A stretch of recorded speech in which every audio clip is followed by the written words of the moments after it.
Gospodine Novaliću, ja vam se zahvaljujem što ste svoje vrijeme izdvojili za Source2 portal. Tema našeg intervjua bit će broj zaposlenih ljudi u federaciji, s obzirom da nam je to nekako aktuelna tema i da ste o tome u posljednje vrijeme i vi nekako često govorili u medijima. Prema posljednjim informacijama, odnosno prema onome što ste vi rekli u medijima, 36.000 ljudi imamo kada su u pitanju novo uposleni. Kada je u pitanju ta brojka, ono što mene na početku zanima, gdje su sve zaposleni ti ljudi? Dobro je pitanje. Gdje su ljudi zaposleni? Mi, dakle, imamo na polovini ovog mjeseca zaposleno oko 37.000, znači stalno taj broj raste, naravno. I mi smo sami istraživali gdje je to, pa smo formirali, budući da pratimo sve te ekonomske parametre, formirali smo tabele, prvo koliki je rast, drugo gdje je ostvaren. I napravili smo 4 stvari. Jedna je u koje su novo osnovane firme u našem mandatu i to je, napravili smo prvih 10 i to su, recimo u Lukavcu firma Boxmark je zaposlila 422 osobe, znači, a novo formirana je, tako da smo sljedeći naveli gdje u starim firmama su zaposleni ljudi, među njima je ASA Prevent zaposlila u našem mandatu 2019 osoba, Bingo je 1901 i tako dalje prema do namjenske industrije Unix, Ginexa, Igmana. Zatim smo gledali u kojih 10 gradova su najviše zaposleni ljudi, znači gdje je povećanje, Tešanj je među njima prvi sa 1747 u ove 2 godine i 2,5 zaposlenih više, i slijede Mostar, Gračanca, Visokogradača, Živince i tako dalje.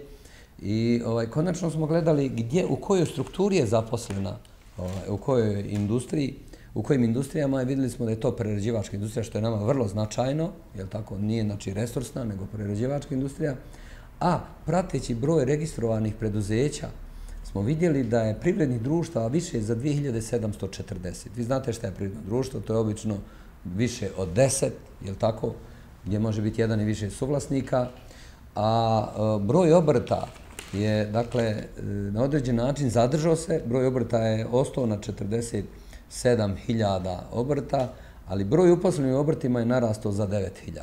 Iz ličnog iskustva imam 2 primjera, 2 osobe koje su zaposlene u firmi Prevent. Na koji način je vaša vlada utjecala da se upravo te 2 osobe zaposle u Preventu? Gledajte, mi smo prije svega, evo hoćete da kažem Preventu, mi smo Preventu tamo gdje je ulazio, oslobodili ga. Jeste li vi dali neke poticaje Preventu? Dali smo poticaj za zapošljavanje mladih i dalje ga imamo, znači to je jedno. Cijelu godinu su svi ti koji uposlio Prevent mogli biti o trošku države. I plata i znači obaveze. I bio je samo jedan uvjet, da su mlađi od 30 godina. To je jedna stvar. Druga stvar, mi smo donijeli zakon o oprostu, da kažem, kamata. Jer je Prevent ulazio u preduzeća koja su prije bila državna ili su privatizirana, oni su ulazili i postala je opterećenje na tim preduzećima, kao što je u Ilijašu, Željezara i tako dalje, gdje su oni zatekli dug u glavnici i u kamatama. I mi smo donijeli zakon o oprostu kamata, Prevent iskoristio, recimo, jedan oprost kamata od 5,5 miliona maraka. Znači, u zapošljavanju i u oprostu kamata, konkretno evo za Prevent smo, da kažem. Znate li koliko ste dali poticaja svim tim firmama koje ste pobrojali? Pa samo direktno iz vlade federacije program bio zapošljavanja mladih 50 miliona maraka, a svake godine tu se pridruži i program koji za nas provodi naš, znači, biro, federalni biro, i on, recimo, zadnji raspis je bio 16 miliona maraka koji smo mi sa Razvojne banke prebacili na Federalni biro za zapošljavanje. Spominjali ste obrtničke djelatnosti, oko 47.000, kako ste sami rekli da je brojka. S obzirom, evo, da uzmemo da u svakoj obrtničkoj djelatnosti radi po jedan čovjek, ispada da ste nekako sebi sami skromno smanjili taj broj?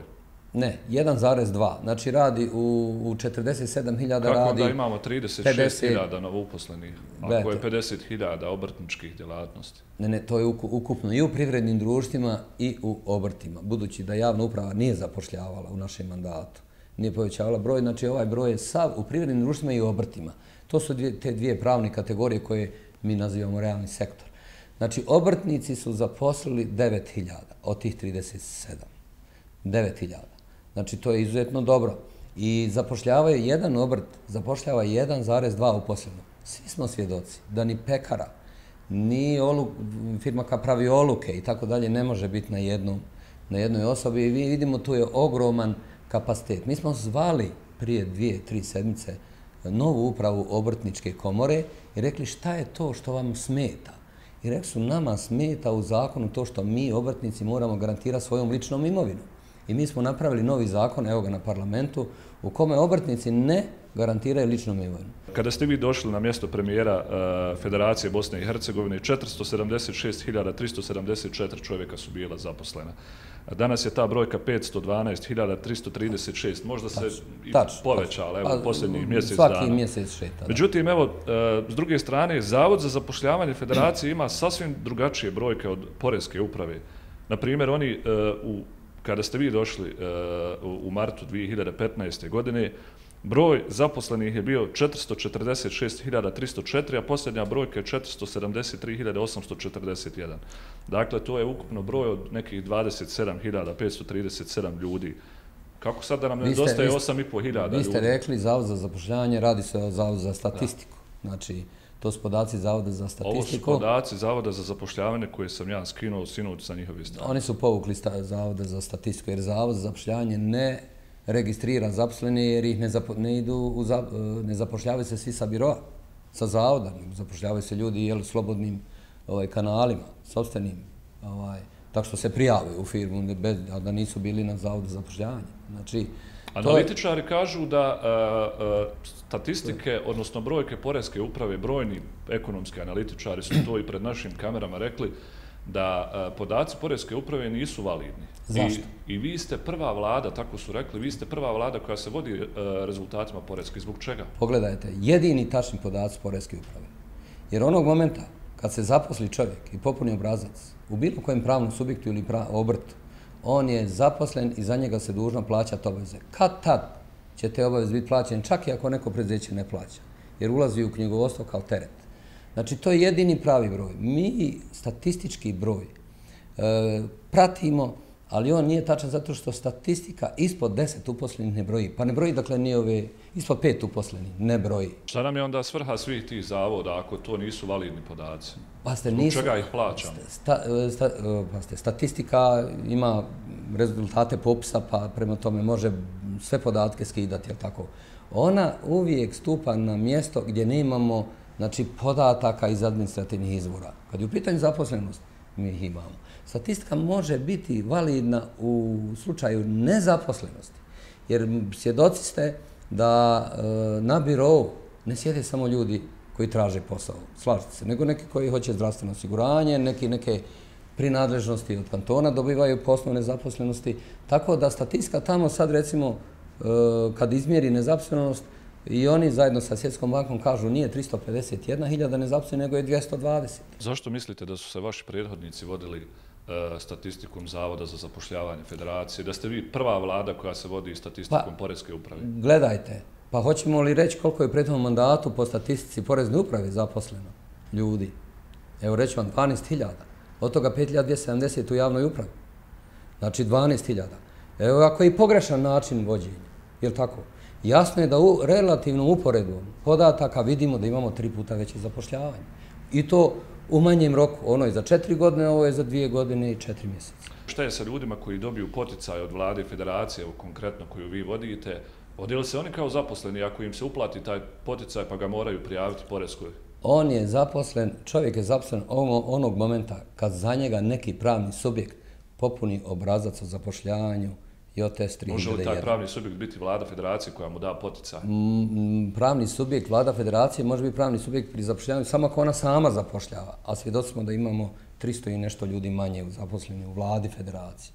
Znači, samo tad, ali ukoliko vlada federacije daje poticaj bingu ili bilo kome ko na konkursu, dakle, uđe u taj sistem, onda je čovjek zaposlen u bingu, nije zaposlen u vladi federacije. Znači, tu godinu je zaposlen u bingu i mi tražimo da bude još jednu godinu najmanje zaposlen u to isto. Koliko vlada federacije da poticaj poljoprivredniku, može li se on smatrati zaposlenom osobom? Ako je preko 6.000 maraka. Ako je preko 6.000 maraka, on treba da ima obrt. Mi po tim uvjetom dajemo poticaj preko 6.000, ispod 6.000 ne. Da, ako za tih 6.000 maraka on napravi 2-3 plastenika koja će mu sutra vjetar odnijeti, šta onda? Može li se onda smatrati zaposlenim? To je, pazite, vi stalno vršite, da kažem, nije vam jasna pravna, šta je pravno kad je čovjek zaposlen. Ako je neko, ima plastenik, ima registriran obrt u općini, on je zaposlen i ide po sistemu poreza na dohodak. Znači on je zaposlen bez obzira da li dobiva poticaj ili ne dobiva. Dok ne ugasi obrt. Kad ugasi obrt nije zaposlen.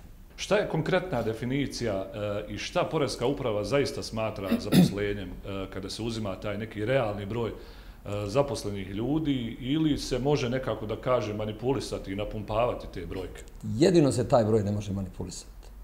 Znate, sve drugo, statistika, obuhvat, statistički obuhvat, ako je 300, naravno nije realan podatak, ako je 30.000 je realan. Dakle, konkretno moje pitanje, jesu li to ljudi koji konkretno rade i primaju platu? 100% to su ljudi, znači možemo identificirati njihova imena, prezimena, možemo firme u kojima rade, može gradovi u kojima rade i mi smo to uradili, samo ne možemo predstaviti sve, predstavljamo po 10. Znači to su jedini uposleni ljudi koji su legalno zaposleni za koji će se... To je ta brojka 36.000. Da, 36.952. Znači oni su jedino legalni, bilo da su u obrtu, bilo da su u poljoprivredničkom obrtu, mada ne postoji takva kvalifikacija, bilo da su u državnoj službi, dakle općenito u javnoj službi, u policiji, školstvu, zdravstvu, ili su dakle u privrednom društvu. Oni su jedini zaposleni. Sve drugo je ili siva ekonomija ili nezaposlenost. Znači to je broj potpuno tačan, za njih se plaćaju obaveze. I to je znači definitivno najvažniji podatak. I najbolje ako već neko sumnja, neko govori da su tu i ugovori o djelu, što nije tačno ugovor o djelu, nije zapošljavanje. Ni po članu 22 zakona o radu, to nije zapošljavanje. I nije niti porez 70% na neto, nego je 20%. I ne, da tako kažem, ne nominira se. Neko ko ima ugovor o djelu nema penzioni po osnovu toga veći, iako se 6% uplaćuje u penzioni fond. Znači, po novom zakonu o doprinosu, mi smo njih izjednačili po teretu, po obavezama sa ovim ostalim, ali će osjetiti na penzionom fondu i na zdravstvu. S obzirom na ti 7,5% razumljivo je da su plaćeni određeni nameti, porezi državi. Razumljivo je da imamo i nove novce, tako, u budžetu. Da. Gdje su iskorišteni ti novci? Iskorištene su ajde da budemo sasvim otvoreni, u pokrivanje deficita koji su, da kažem, prethodnici napravili i u autocestama, i u željeznicama, i u penzionom sistemu, i u zdravstvenom sistemu. Znate li konkretno o kojoj se brojci radi kada je u pitanju taj novac? Koliko novca smo do sada dobili od tih 7,5%? Ukupno smo dobili na svim nivoima i od indirektnih i direktnih poreza 1.400.000.000. Spominjao sam penzije. Jesmo li, evo rekli ste, ok, bio je taj deficit koji ste morali pokriti, vi ste optužili svoje prethodnike zbog tog deficita. Jesu li mogle biti povećane penzije, bar malo? Da se barem smire malo ovi penzioneri, s obzirom evo da je aktualan ovaj novi zakon koji je nekako uzburkao strasti penzionera. Gledajte, PIO je van budžetski fond i po članu 51 ne možete povećati rashode ukoliko nemate prihode. U prethodnom mandatu je 2 puta to učinjeno i sa plus 59 milijuna maraka, koliko je 2010. bilo na računu kao garancija za redovnu isplatu penzija, došlo se na minus 140 milijuna. I to je urađeno protuzakonito. Danas da bilo ko pokrene krivični postupak, narušen je član 51 zakona o PIO, znači, ne smijete povećati penziju ukoliko nemate povećane prihode. Gospodine Novaliću, imate li neke buduće, da tako kažem, vizionarske planove, ako ih tako mogu nazvati, kada je u pitanju zapošljavanje, kada je u pitanju porasta zapošljavanja? Ok, ovo što ste do sada sve uradili može se smatrati, naravno, jednim napretkom, međutim, ne možemo smatrati nekim sada vizionarskim potezom, s obzirom da ste vi doveli u red onako pomalo i sivu ekonomiju i sve to. Koji su neki vizionarski planovi, ako tako mogu da se slobodne izrazim, koje imate za budućnost? Pazite, znači, dvije stvari su bitne. Znači, zakonski okvir koji regulira privredni prostor i tu smo doveli 3 zakona, znači, jedan zakon je o pijačnim radnicima, on će sad početi djelovati pa će imati zapošljavanje po tom osnovu. Sami pijačni radnici od nas tražili zakonsko rješenje da uđu u sistem. Drugi zakon je zakon ovaj koji sam pomenuo obrtima, gdje smo oslobodili obrte od garancije ličnom imovinom. On će dovesti do jako velikog broja zapošljavanja I treći zakon je zakon o doprinosima i dohotku koji na određen način neoporezive, legalno neoporezive pare toplog obroka i ovi svi drugi prenadležnosti skreće prema sivo zaposlenim. Gospodine Novaliću, ja vam se zahvaljujem što ste svoje vrijeme izdvojili za Sourceba portal. Hvala vama.